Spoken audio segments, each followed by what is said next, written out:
கோவை மாநகராட்சியில் ஒப்பந்த பணிகள் முடிக்கப்பட்ட நிலையில் பல ஆண்டுகளாக வழங்காமல் நிலுவையில் வைத்துள்ள தொகையையும் 5% பிடித்தம் செய்த தொகையும் விரைந்து வழங்கக் கோரி ஒப்பந்ததாரர்கள் நலசங்கத்தின் பொதுக்குழு கூட்டத்தில் தீர்மானம் நிறைவேற்றப்பட்டுள்ளது.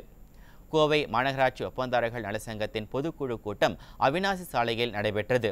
இதில் கோவை மாநகராட்சியில் ஒப்பந்த பணிகள் முடிக்கப்பட்ட நிலையில் பில் தொகை வழங்காமல் அதிக அளவில் நிலுவை வைத்துள்ளதோடு 5% பிடித்தம் செய்த தொகையும் வழங்கப்படவில்லை என புகார் தெரிவிக்கப்பட்டது. இந்த நிலையில் அவற்றை விரைவாக வழங்கவும், மாநகராட்சியில் பிடித்தம் செய்த 2% ஜிஎஸ்டி தொகையை ஒவ்வொரு மாதமும் 10 தேதிக்குள் ஜிஎஸ்டி அக்கவுண்டில் கட்ட வழிவகை செய்யவும் தீர்மானம் கொண்டு வந்துள்ளனர். இதன் மூலம் முந்தைய சட்டமன்ற தேர்தலின் போது வாக்குறுதி அளித்து ஏமாற்றிய விடியா திமுக அரசை போல மாநகராட்சி நிர்வாகமும் நிலுவைத் தொகையை வழங்க தீர்மானம் மட்டும் நிறைவேற்றிவிட்டு வழங்கவில்லை என்பது தெள்ளத் தெளிவாகிறது.